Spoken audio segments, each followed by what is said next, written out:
Yan, magandang araw po mga kalingap, mga kasagap. At unang-unang sa lahat, good morning po sa inyong lahat. At unang-una sa lahat ay humihingi po ako sa inyo ng pasensya dahil nga matagal tayong hindi nakapag-upload dahil nga sa baba ng ating views. So, masukan tayo sa karinderya ating pinagkakabisihan sa ngayon. At bago tayo pumasok po ng trabaho, ay magbabahagi po ako sa inyo ng kaunting weather update dito po sa binabantayang sama ng panahon. At sa mga OFW po na may kamag-anak po sa Pilipinas, ay mamonitor nyo po kung saan po ito pong dadaan, ito pong binabantayang sama ng panahon. Ayon po sa Pag-asa, DOST, ngayon po ay nilabas po na kanilang weather bulletin.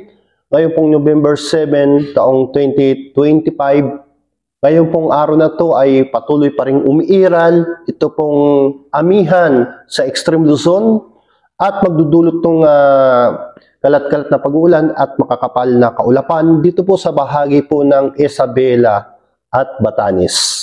At sa natitirang bahagi po ng bansa, dito po sa Metro Manila at sa natitirang bahagi ng bansa, ay ngayon po ay good weather condition muna tayo. At sa pagdapit ng hapon ay meron po tayong localized na pag-uulan, na lalo na po sa pagdating po ng gabi. So wala pa naman pong epekto po sa ating bansa. Ito pong binabantayan ng sama ng panahon.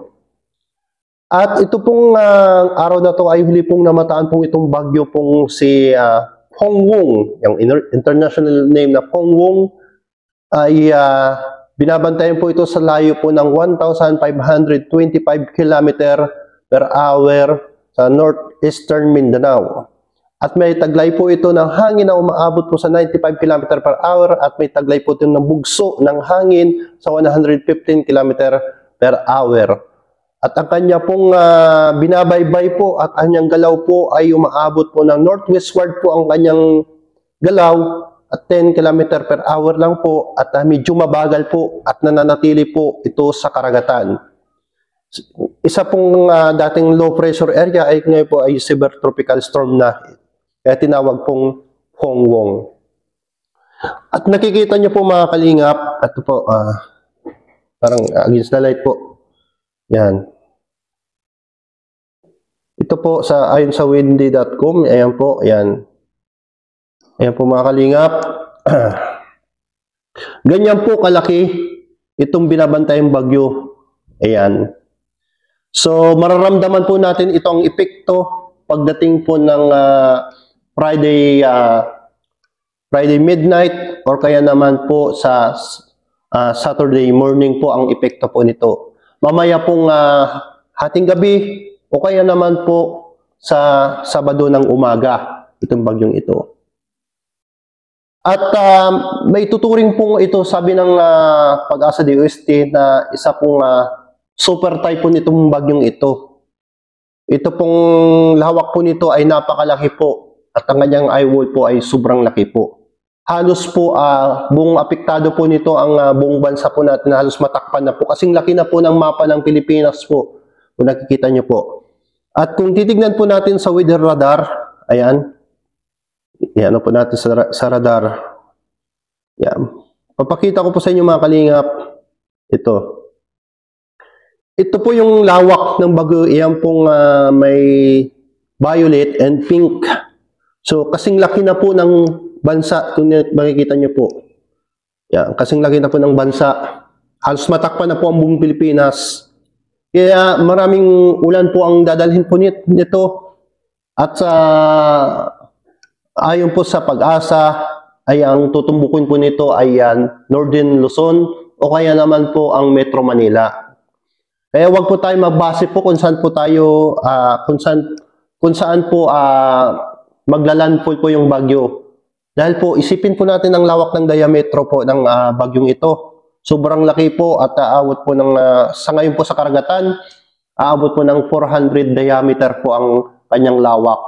So habang papalapit na papalapit po ay lumalaki po ito pong outer band ng bagyo. Yan po, yan, nakikita nyo pong pink sa violet. At posible pong umabot po na 900 km to 1,000 km po. So, malakas-lakas po ito na pag-uulan at hangin at asahan po natin ang matinding pagbabaha. Ayan. At posible pong umabot po daw yung tubig na hanggang 400 mm po. So maghanda po tayo. Ito pong nangyari pong ito yung pagdaan ng nakaraang bagyong Christine. Kung natatandaan niyo po mga kalingap, mga kaibigan, mga kasagap. So kapareho pong tracking po, kahit hindi naman po direkta po natatama po sa Bicol Region, yung epekto po nito ay matinding dulot ng pagbabaha at malawakang pag-uulan. So itong buong Luzon ay apektado po nitong bagyong ito. At ang pag-asa po ay posible po silang magtaas po hanggang signal number 5 po, category. At bukas daw po ay maglalabas po sila ng signal warning sa Pilipinas, sa ating bansa. Ayan po, makikita nyo po. Ayan. Yung violet na yan po. Ayan, kasing lawak po. Ayan. Ito yung bansa po natin. Kung nakikita nyo po mga kalingap, yan, Pilipinas. Ayan. Ito yung bansa po natin. At ito po yung kabuuan ng bagyo. Super laki po. Ayan. Sa pagdating po ng Friday evening, ay pumasok na po siya sa Philippine Area of Responsibility. Mararamdaman na po natin yung pag-uulan. At by Saturday morning, papalapit na, mas lalo po siyang lumalaki, mga kalingap. Kung titignan nyo po sa mapa, ito po yung halos sakop ng bagyo po. Halos matakpan na po yung buong mapa ng Pilipinas. Ayan. So, hindi lang po Northern Luzon po ang apektado, kundi po buong Luzon po. Ayan. Kung i-move natin, move po natin, mga kalingap. I-move po natin. Ayan. Ayan.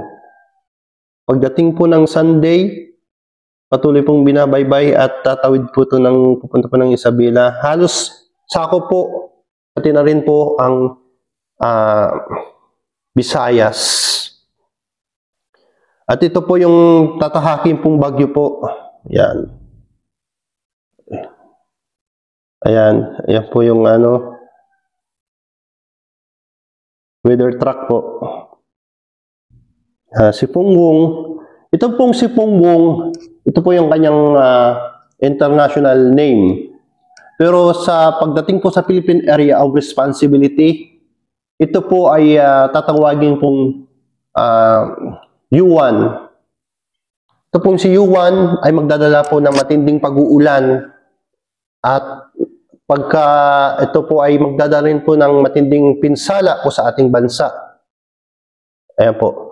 So patuloy pa tayo magdasal kasi ito pong pag sinabi pong signal number 5 ay kaya po nitong gumiba ng bahay na gawa po sa light materials at kaya po magpadapa ng mga puno. At sa mga malalapit po sa low-lying area, lalo na po sa mga binabahang lugar, maghanda po tayo mga kalingap, mga kaibigan, mga kasagap.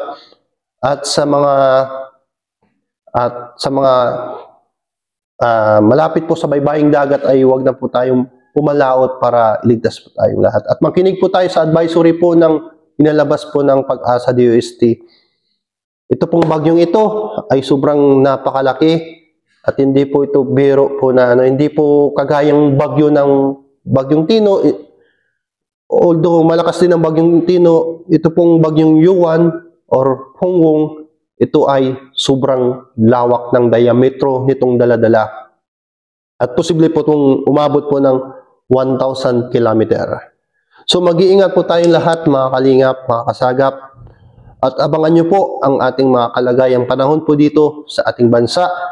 At magbibigay po ako sa inyo ng informasyon galing po mismo sa ating lehitimo na Pag-asa weather system po. At makinig po sa kanilang official Facebook page, sa kanilang website, sa legit po na Pag-asa DOST sa kanilang website at Facebook. Ito pong ibinahagi ko po sa inyo, ito po ay source from Pag-asa. At nagbase lamang po tayo rito. At tayo naman po ay nagbibigay lang ng informasyon. So maraming salamat po at mag-iingat pa yung lahat. At muli nating batiin po si Kuya Bal Santos Matubang, Ate na Vlogs and Kalingap Rap sa Mabong Kalingap, Kalampitos, J. Brad, Gabisera, Nitan Cute Vlog, Joey the Great, Kalingap Tata, Kaagapay, Cruz 4 TV, at sa lahat-lahat po ng mga Batsuan, mega shout out. Maraming salamat po at mag-iingat po tayong lahat and pasok na po tayo sa ating work kasi po anong oras na po at magpe-prepare pa tayo at kung anong paghandaan natin ang ating sarili at higit sa lahat ay manalangin. Goodbye po and God bless you all.